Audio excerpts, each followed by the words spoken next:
peer editing is a valuable process for your students to engage in. But how do you teach them so they do it well? And how do you support them so that they do more than just say good job or point out a misspelled word on one of their friends' papers? That's coming up in this video. Hi everyone, I'm Lee Hall from Literacy Teachers, and I'm all about giving you the tools you need to inspire, motivate, and change how your students read and write for academic success. If you're new here, make sure you click on the subscribe button so that you get notifications because I put out new videos each week.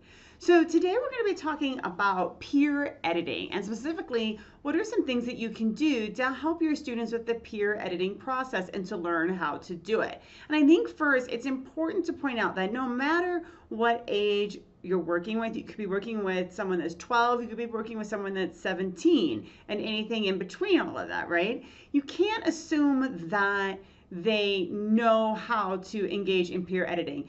Your students could have had an amazing teacher the year before that taught them how to do peer editing, and even then you're going to find that you're going to have to give them some kind of a refresher that they seem to have gone brain dead, they have amnesia, they can't remember anything, it'll come back to them.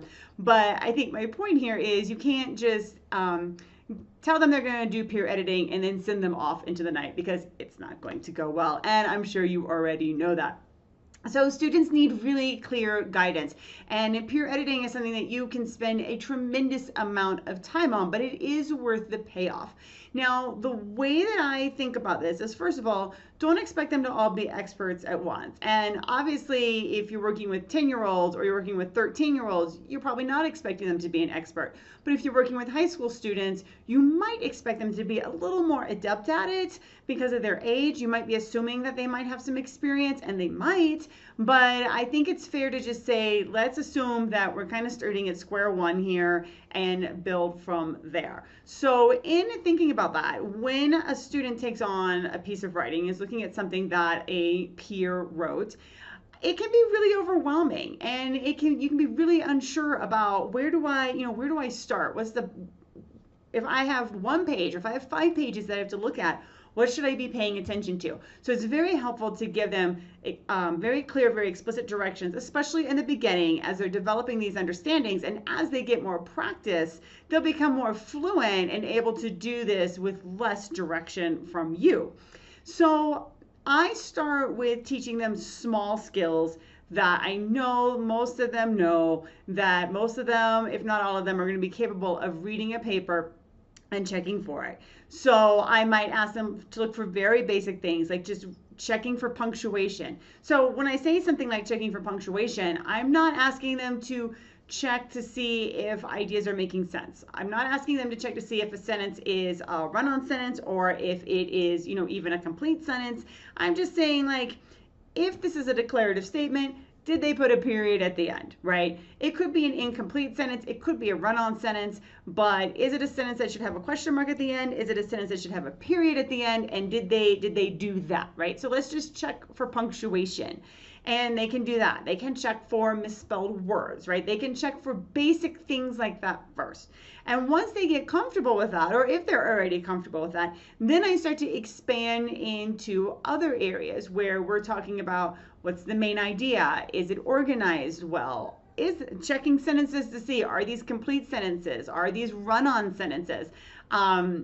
Do we have comma splices, right? So we might start with some very basic grammar, but then we'll start to get into more nuanced and refined approaches to grammar and checking grammar in a more refined manner. But I'm not going to start them off expecting them to be able to do everything at once and to pay attention to everything at once, because it's too much, it's too overwhelming. So I simply just put a few basic things in place and then start adding to it from there, right? We can build on to talk about organization and structure and clarity. But in order to do that, I find we have to have some basics down first in terms of being able to check for punctuation and misspelled words and grammar and so on.